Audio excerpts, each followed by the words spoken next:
দেখো আজকের ক্লাসে আমরা পরিমিতির অঙ্কগুলি করার জন্য যেসব সূত্রের প্রয়োজন হয় ওই সূত্রগুলি আমরা আজকের ক্লাসে শিখব এবং চিত্রসহ প্রত্যেকটা শেপ যেমন বর্গক্ষেত্র, আয়তক্ষেত্র, ঘনক, আয়তঘনক, চুং, শঙ্কু তারা দেখতে কেমন হয় এবং তাদের প্রত্যেকটার ক্ষেত্রফল, আয়তন এগুলি বের করার যে সূত্রগুলি আছে সবগুলো আমরা চিত্রসহ শিখব। ঠিক আছে, তোমরা সবাই মন দিয়ে ক্লাসটা করো। দেখো ফার্স্ট আমরা শিখব কিসের?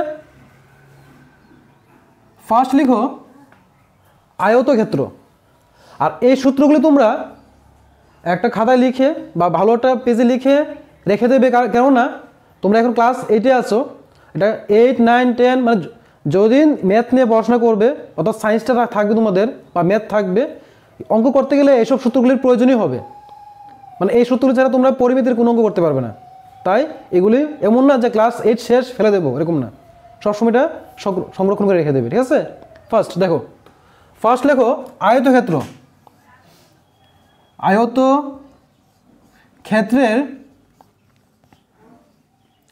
আয়তক্ষেত্রের পরিসীমা। আয়তক্ষেত্রের পরিসীমা। তাহলে আমাদেরকে জানতে হবে যে আয়তক্ষেত্র দেখতে কেমন হয়। তো আমরা কি জানি যে আয়তক্ষেত্রের বিপরীত বাহুগুলি কি হয়? পরস্পর সমান। তাহলে যদি এই যে এটা হলো কি একটা আয়তক্ষেত্র যার দেখো এই বাহু সমান এবং তার সাথে এটা সমান।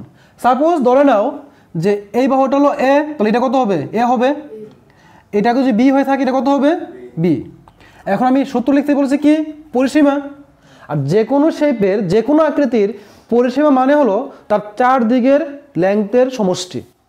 অর্থাৎ যদি তুমি এখান থেকে মাপা শুরু করো ফিতা দিয়ে, প্রথম কোন দিকে মাপবে? এভাবে মাপবে, তারপর উপরে, তারপরে লেফট, আবার নিচের দিকে, এভাবে মেপে আসলে এটাই বলা হয় তার কি? পরিসীমা। বুঝতে পারলে? তাহলে পরিসীমা বের করার নিয়ম হলো সবগুলি যোগ করতে হয়। তাহলে কি হবো? এ প্লাস বি প্লাস এ প্লাস বি হলো। এখানে এ কটা আছে? তাহলে 2a প্লাস বি কটা আছে? 2p 2b। ঠিক আছে, এখন দেখো এখানে 2 আছে, এখানে 2 আছে, 2 কমনলি কি থাকে? a plus b. তাহলে এটা কি আমরা দৈর্ঘ্য ধরলাম, এটা কি প্রস্থ ছিল। মানে এই শেপে লম্বা যেটা থাকে তার নাম কি হয়? দৈর্ঘ্য। আর এটাকে বলা হয় কি? প্রস্থ। তাহলে আসলো কি না যে 2 ইন্টু দৈর্ঘ্য প্লাস প্রস্থ। বুঝতে পারলো তো কি সূত্রটা আসে? সূত্র এক্সট্রা কিছু না, ওই ফর্মেট থেকে আসে। তাহলে সূত্র আমরা কি লিখবো এখানে? আয়তক্ষেত্রের পরিসীমা ইকুয়াল টু 2 ইন্টু দৈর্ঘ্য প্লাস প্রস্থ অর্থাৎ এ প্লাস বি। যদি আমরা জানি যে কোনটাকে দৈর্ঘ্য বলা হয়, কোনটাকে প্রস্থ বলা হয়। যদি আমরা দৈর্ঘ্যকে এ ধরি, প্রস্থকে বি ধরি, তাহলে 2 ইন্টু এ প্লাস বি, অথবা লিখতে পারো 2 ইন্টু দৈর্ঘ্য প্লাস প্রস্থ। ক্লিয়ার? নেক্সট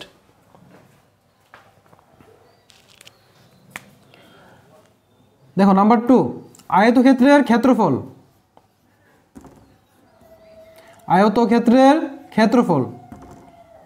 আয়তক্ষেত্রের ক্ষেত্রফলের সূত্র হলো দৈর্ঘ্য ইন্টু প্রস্থ। অর্থাৎ ক্ষেত্রফল বের করার নিয়ম হলো এই দৈর্ঘ্যের সাথে প্রস্থকে ইন্টু করলে চলে আসে তার ক্ষেত্রফল। তাহলে আমরা কি লিখতে পারি? এ ইন্টু বি লিখতে পারি, অথবা কি লিখতে পারি? হ্যাঁ, এল ইন্টু বি লিখতে পারি, অথবা দৈর্ঘ্য ইন্টু প্রস্থ লিখতে পারি। এবং ক্ষেত্রফল বের করার সময় সূত্র লেখার পর কি লিখতে হয়? বর্গ একক লিখতে হয়। লিখবে বর্গ একক। হয়ে গেল আয়তক্ষেত্রের ক্ষেত্রফল।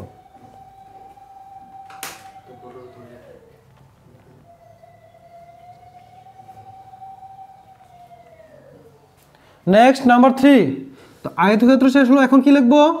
বর্গক্ষেত্র লেখো। বর্গক্ষেত্রের পরিসীমা। প্রথম লিখো পরিসীমা। তাহলে বর্গক্ষেত্রের পরিসীমা জানার জন্য বর্গক্ষেত্রের শেপ জানতে হবে। বর্গক্ষেত্র দেখতে কেমন হয়? তার প্রত্যেকটা বাহু কি হয়? সমান হয়। তো এটা বর্গক্ষেত্র আগে আমরা দেখো,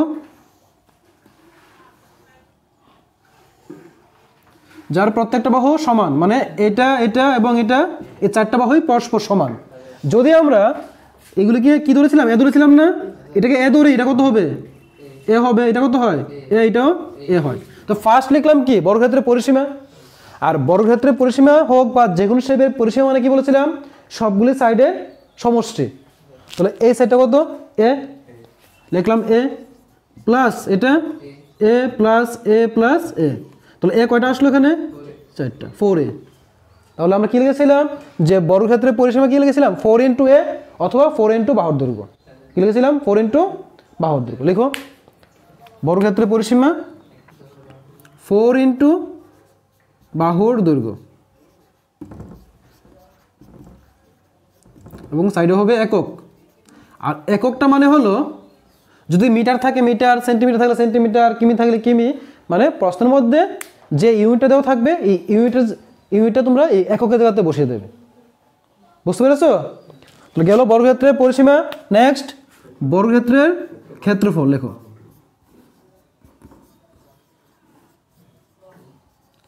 বর্গক্ষেত্রের ক্ষেত্রফল।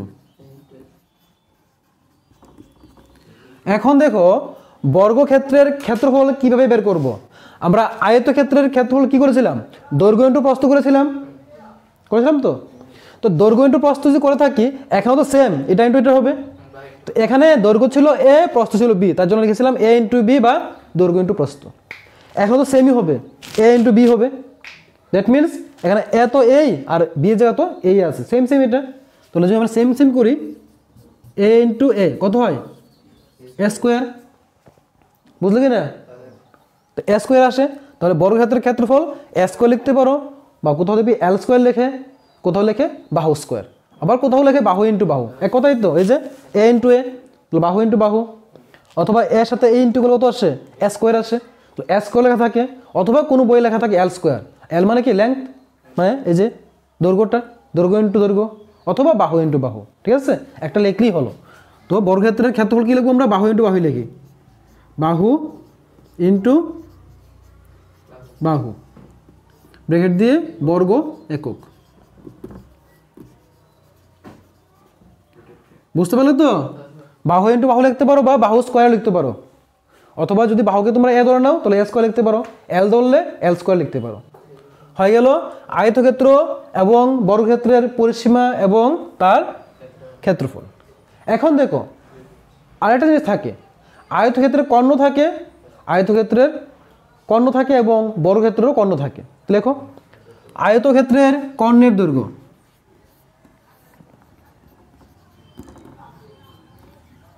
আয়তক্ষেত্রের কর্ণের দৈর্ঘ্য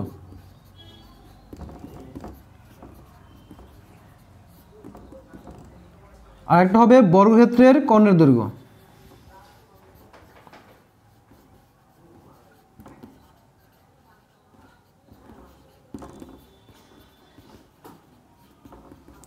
দেখো আয়তক্ষেত্রের কর্ণ এবং বর্গক্ষেত্রের কর্ণ কিভাবে আসে।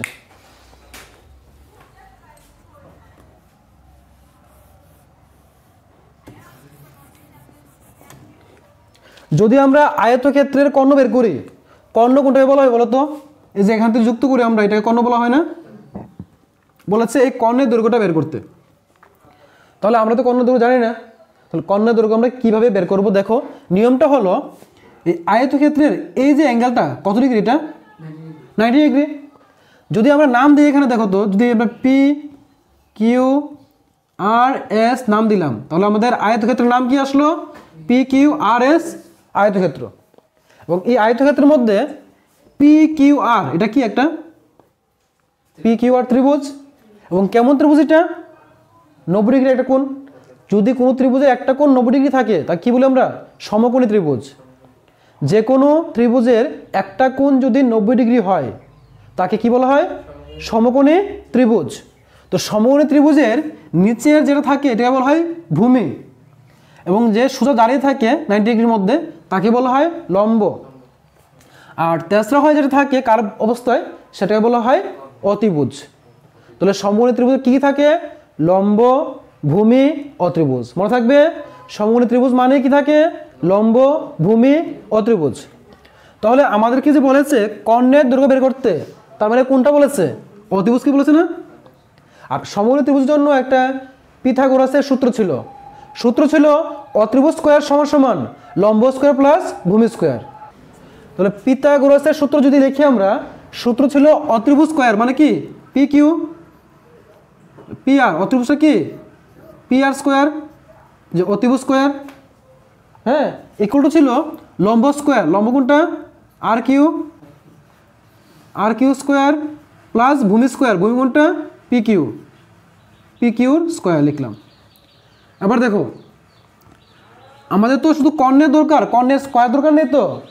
যে কোনো অঙ্কের মধ্যে যদি স্কোয়ার থাকে তুমি চাও স্কোয়ার তুলে দেবে, তাহলে কাজ হলো রুট ওভার করে দেবে। কে হবে দেখো তো, পি আর হলো তো, এখানে রুট ওভার চলে আসবে। পি আর স্কোয়ার ছিল, স্কোয়ার তুলে দিলে কি আসবে, রুট আসবে। রুট দিলাম, রুটের পরে কি ছিল এটা আর কিউ স্কোয়ার ছিল না, দেখো তো আর কিউ, আর কিউ মানটা কত, যে আর কিউর মানটা কত, এটা লেন্থটা কি ধরেছিলাম, আর কিউ লেন্থ, অ্যাঙ্গেল না তো, লেন্থ বলেছিলাম। আর কিউ লেন্থ কোনটা ছিল, দৈর্ঘ্যটা কি ছিল আর কিউ, এই যে এই বাহুটার দৈর্ঘ্য কত ধরেছিলাম, এতক্ষণ লাগে কেন, এই যে প্রথমে ধরেছিলাম, এই যে এটা ধরেছিলাম এ, এটা বি ধরেছিলাম, তাহলে আর কিউ কত b square plus p q, p q কত, এটা পি কিউ বি ছিল, এটা পি কিউ ছিল এ, তাহলে আমরা কি পেলাম, যে পি আর রুট ওভার কি পেয়েছি, এ স্কোয়ার প্লাস বি স্কোয়ার, মানে বি স্কোয়ার প্লাস এ স্কোয়ার মানে তো এ স্কোয়ার প্লাস বি স্কোয়ার। তাহলে দেখো আয়তক্ষেত্রে কর্ণের দৈর্ঘ্য কি আসে, রুট ওভার কি লাগবে, দৈর্ঘ্য স্কোয়ার প্লাস প্রস্থ স্কোয়ার, কারণ এটা কি বলা হয় দৈর্ঘ্য, এটা হলো কি প্রস্থ, লিখে দাও দৈর্ঘ্য স্কোয়ার, দৈর্ঘ্য স্কোয়ার প্লাস প্রস্থ স্কোয়ার। এটা আসলো আয়তক্ষেত্রের কর্ণের দৈর্ঘ্য, মনে থাকবে। তাহলে আয়তক্ষেত্রের কর্ণের দৈর্ঘ্য মানে কি, রুট ওভার দৈর্ঘ্য স্কোয়ার প্লাস প্রস্থ স্কোয়ার। কিভাবে আসলো বুঝতে পেরেছো তো। তো সেম ভাবে দেখো বর্গক্ষেত্রের কর্ণের দৈর্ঘ্য সেম সিকোয়েন্সে আসবে। এই যে কর্ণ, এটা বর্গক্ষেত্রে এই বাহুকে কি করেছি আমরা, তাহলে এই বাহুটা কত এ, তাহলে এই যে অ্যাঙ্গেলটা এটা কত ডিগ্রি অ্যাঙ্গেল, 90 ডিগ্রি। যদি নাম দিয়ে আমরা মনে করো এ বি সি দিই, এ বি সি ডি, এটা হলো আমাদের বর্গক্ষেত্রটা। কর্ণ বের করতে বলেছে, কর্ণ কোনটা, এসি, কর্ণ হলো এসি, তাহলে কর্ণ এসি স্কোয়ার সেম সিকোয়েন্সে, মানে অতিভুজ স্কোয়ার। তাহলে দেখো পিথাগোরাসের সূত্র অনুযায়ী আমরা কি জানি, অতিভুজ স্কোয়ার লিখলাম এসি স্কোয়ার ইকুয়াল টু কি লম্ব স্কোয়ার প্লাস ভূমি স্কোয়ার, লম্ব কত এখানে বিসি, তাহলে বিসি স্কোয়ার প্লাস ভূমি, ভূমি কোনটা এবি, এবি স্কোয়ার হয়ে গেল।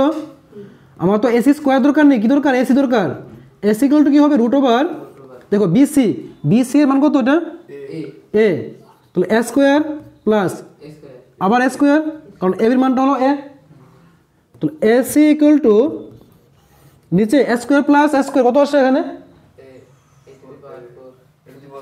এ স্কোয়ার প্লাস এ স্কোয়ার, এখানে এ স্কোয়ার কয়টা আছে একটা, এখানে কয়টা আছে একটা, তাহলে এ স্কোয়ার একটা এ স্কোয়ারের সাথে আরেকটা এ স্কোয়ার যোগ করলে কয়টা এক্স স্কোয়ার হয়, দুইটা, তাহলে দুইটা কি আছে এখানে এ স্কোয়ার হলো। এটা নিচে এসি ইকুয়াল টু রুটের ভিতরে মনে রাখবে, রুটের ভিতরে কেউ যদি জোড়া জোড়ে থাকে তাহলে একটা রুট থেকে বের হয়ে আসে। তো রুটের ভিতরে দুই কটা আছে এখানে, রুটের ভিতরে একটা দুই আছে, তার কি কোনো জোড়া আছে, বের হয়ে আসবে সে, আসবে না। এ কয়টা আছে, এ স্কোয়ার মানে এ কয়টা দুইটা, তো কি বলেছিলাম জোড়ায় থাকলে বের হয়ে আসে, তো দুইটা এর থেকে কয়টা এ বের হয়ে আসবে, একটা এ বের হয়ে চলে আসবে। তো যদি এ চলে আসে তাহলে রুটের মধ্যে থাকে কি, শুধু একটা টু থাকে, বুঝলি কি না, রুটের মধ্যে টু ছিল, এ স্কোয়ার ছিল। তো আমি বললাম কি রুটের মধ্যে যে কোনো সংখ্যা জোড়ায় জোড়ায় থাকলে প্রতি দুইটা সংখ্যা থেকে একটা বের হয়ে আসে। তো এখানে টু আছে একটা, তার জোড়া নেই, তো সে বের হয়ে আসবে না। এখানে এ স্কোয়ার, এ স্কোয়ার মানে কি বলেছিলাম এ ইন্টু এ, এ কয়টা এখানে দুইটা, তাহলে এক জোড়া, এক জোড়াতে বের হয়ে আসবে কয়টা একটা, একটা বের হয়ে চলে আসলো, তাহলে এ চলে গেল, তো এ চলে গেলে আর থাকে শুধু রুট টু থাকে।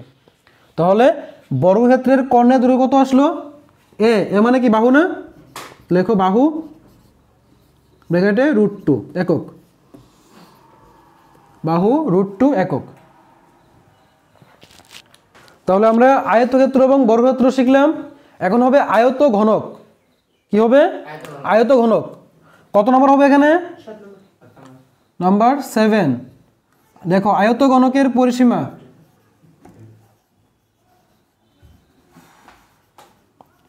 আয়তঘনকের পরিসীমা দেখো আয়তঘনক তৈরি হয় কি দিয়ে? আয়তক্ষেত্র দিয়ে, মনে রাখবে আয়তঘনক তৈরি হয় আয়তক্ষেত্র দিয়ে। 6টা আয়তক্ষেত্রকে একসাথে যুক্ত করলে একটা আয়তঘনক পাওয়া যায়। কয়টা আয়তক্ষেত্র? আয়তঘনক একটা আয়তক্ষেত্র। যদি আয়তঘনক বলে আমরা, আয়তঘনক হলো এটা, দেখো আয়তক্ষেত্র এবং আয়তঘনকের মধ্যে ডিফারেন্সটা দেখো। এটা কি একটা আয়তঘনক, কারণ কি দেখো তার কি আছে এখানে, এই যে দৈর্ঘ্য আছে, এটা প্রস্থ আছে, দেখো উচ্চতা আছে, ঠিক আছে। আবার দেখো তো এই যে এটা, এই শেপটা কিসের মতো দেখতে? এটা আয়তক্ষেত্র। সেম ভাবে এই শেপটা দেখতে কিসের মতো? দেখো তো এখানে এই জায়গাটা, এই যে দৈর্ঘ্য প্রস্থ আয়তক্ষেত্র। সেম ভাবে দেখো এখানেও আয়তক্ষেত্র, এখানে একটা, যদি বইটা আমি এরকম করি, এই যে দৈর্ঘ্য প্রস্থ, আবার এখানে ঘুরে দিলে এই যে দৈর্ঘ্য প্রস্থ।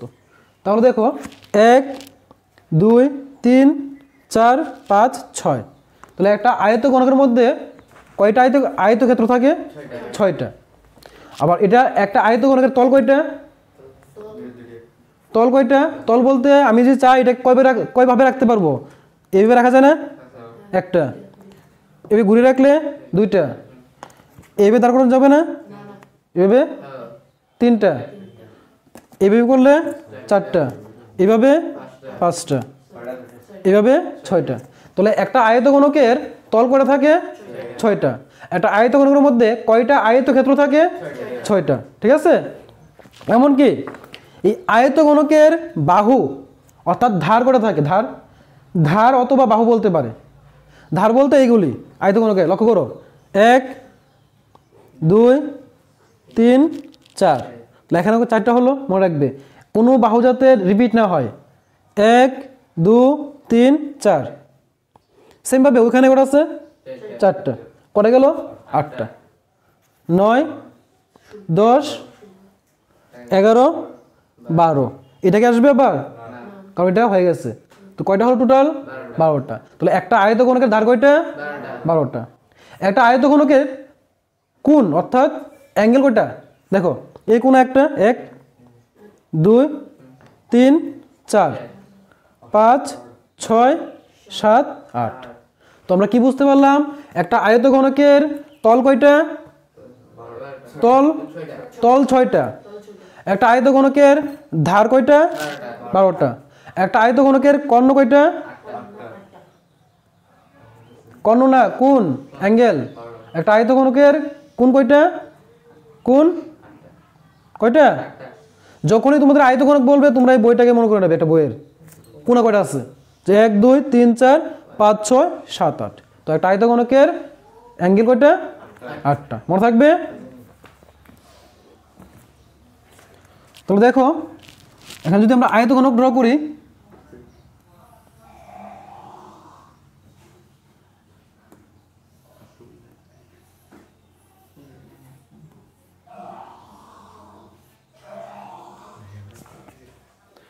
দেখো এটা হলো কি আয়তঘনক, তার দৈর্ঘ্যকে বলা হয় এটা দৈর্ঘ্য। এটা এই যে লম্বাটা আছে এটাকে আমরা এল ধরলাম দৈর্ঘ্যকে।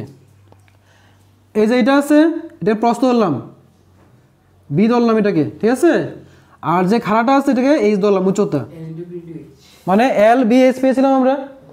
এখন দেখো আয়তঘনকের পরিসীমা বের করতে বলেছি আমি। তাহলে আয়তক্ষেত্রে যদি পরিসীমা বের করতাম আমরা, আয়তক্ষেত্রের পরিসীমা কি ছিল? দৈর্ঘ্য ইন্টু প্রস্থ ছিল। আয়তক্ষেত্রের পরিসীমা কি ছিল? 2 ইন্টু দৈর্ঘ্য প্লাস প্রস্থ। মানে কি প্রত্যেকটা সাইডের প্লাস না, তাই তো। তাহলে আয়তঘনকের পরিসীমা বলেছে, এখানে বলেছে কি আয়তঘনকের পরিসীমা বের করতে। তো পরিসীমা মানে কি আমি কি বলেছিলাম? সবগুলি সাইডের কি যোগফল।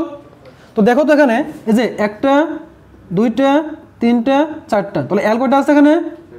4টা, 4L প্লাস আবার বি দেখো 1 2 3 4, বি কটা আছে? 4টা প্লাস এইচ দেখো 1 2 3 চারটা, তাহলে 4H। এখান থেকে 4 কমন নিলে কি থাকে L plus B plus H। তাহলে আয়ত ঘনকের পরিসীমা কত হয়ে গেল 4 ইন্টু, লিখে নাও 4 into L plus B plus H একক হয়ে গেল এটা আয়ত ঘনকের পরিসীমা। নেক্সট আয়ত ঘনকের, এবার আয়ত ঘনকের ক্ষেত্রফলের মধ্যে কথা আছে, কথাটা হলো কি সমগ্রতলের ক্ষেত্রফল নাকি পার্শ্বতলের অর্থাৎ 4 দেওয়ালের ক্ষেত্রফল। প্রথম লেখো আয়ত ঘনকের 4 দেওয়ালের ক্ষেত্রফল, 4 দেওয়ালের ক্ষেত্রফল।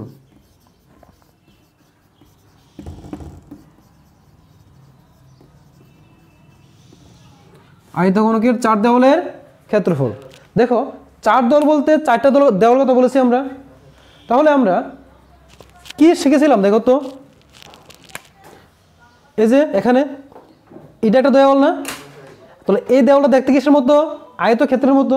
তাহলে আয়তক্ষেত্রের ক্ষেত্রফলের সূত্র কি ছিল দৈর্ঘ্য ইন্টু প্রস্থ।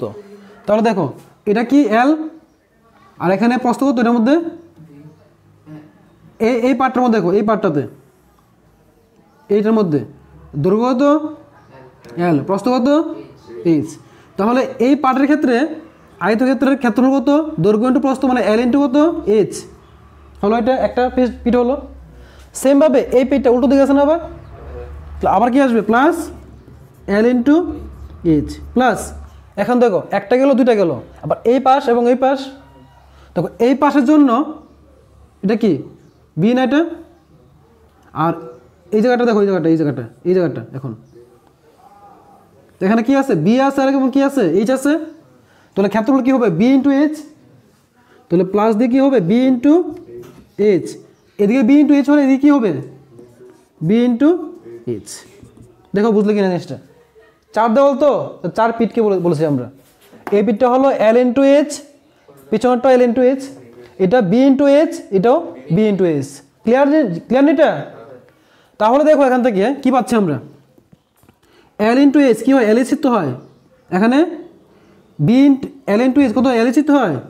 তাহলে L H কবার আছে, দুইবার আছে না, 2 L H plus B H কত হয় 2 B H। এখন দেখো এখান থেকে কমন নেওয়া যায়, 2 কমন যায় H কমন যায়, তো 2H কমন নিলে কি থাকে L প্লাস B থাকে না। এটাকে লেখা হয়, তোমরা যখন বই দেখবে লেখা আছে যে আয়তঘনকের 4 দেওয়ালের ক্ষেত্রফল লেখা আছে 2 ইন্টু L মানে কি দৈর্ঘ্য ছিল, মনে আছে নি L মানে কি ছিল দৈর্ঘ্য, প্লাস এটা কি B মানে প্রস্থ, দৈর্ঘ্য প্লাস প্রস্থ ইন্টু এই যে H মানে কি ছিল উচ্চতা। এটা হলো তার 4 দেওয়ালের ক্ষেত্রফল বর্গ একক। তাহলে আয়তঘনকের 4 দেওয়ালের ক্ষেত্রফল হলো 2 ইন্টু দৈর্ঘ্য প্লাস প্রস্থ ইন্টু উচ্চতা। সবটাকে একটা ব্র্যাকেটে রেখে দাও। নেক্সট নাম্বার 9, আয়তঘনকের সমগ্রতলের ক্ষেত্রফল, সমগ্রতলের ক্ষেত্রফল। দেখো আয়তঘনকের সমগ্রতলের ক্ষেত্রফল আমরা কিভাবে বের করব,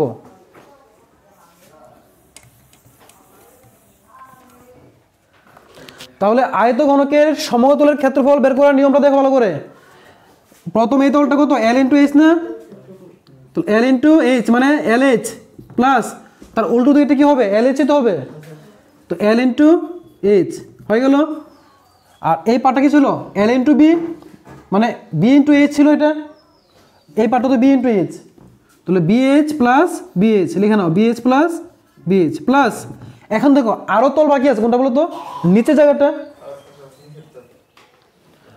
বাকি তল কোনটা নিচেরটা, এই জায়গাটা দেখো তো, এই জায়গাটা এটা L কত, এটা B হলো এটা, তাহলে LB প্লাস নিচেরটা যা হবে উপরে তাই হবে, কি হবে LB। এখন দেখো তো এখানে LH কটা আছে দুইটা, LH 2BH তারপর 2LB, এখান থেকে কি কমন যায় 2 কমন যায় না, 2 কমন নিলে LH plus BH plus LB হয়ে গেল। দেখো সূত্র চলে আসলো। তাহলে আয়তঘনকের সমতলের ক্ষেত্রফল 2 ইন্টু, যে প্রথমে এটা লিখি LB মানে দৈর্ঘ্য ইন্টু প্রস্থ, LB প্লাস কি আছে BH প্লাস HL বা LH যাই লেখো, একই কথা, আগে পড়া হলে কোনো সমস্যা নেই, লিখলেই হলো। বুঝতে পারছো? তাহলে আয়তঘনকের সমতলের ক্ষেত্রফল পেলাম কি 2 ইন্টু LB মানে দৈর্ঘ্য ইন্টু প্রস্থ প্লাস প্রস্থ ইন্টু উচ্চতা প্লাস উচ্চতা ইন্টু দৈর্ঘ্য হয়ে গেল। নেক্সট লেখো আয়তঘনকের আয়তন, আয়তঘনকের আয়তন, আয়তঘনকের আয়তন। দেখো আয়তঘনকের আয়তন খুবই সহজ। বর্গক্ষেত্রের আয়তন কি ছিল? দৈর্ঘ্য ইন্টু প্রস্থ ছিল। আর এখানে কি আছে? দৈর্ঘ্য আছে, প্রস্থ আছে, উচ্চতা আছে। বাস লিখে নাও, দৈর্ঘ্য ইন্টু প্রস্থ ইন্টু উচ্চতা মানে L into B into H। আর আয়তনের সময় হয় ঘন একক, মনে রাখবে, আয়তন সবসময় হয় ঘন একক। নেক্সট আয়তঘনকের কর্ণের দৈর্ঘ্য, আয়তঘনকের কর্ণ।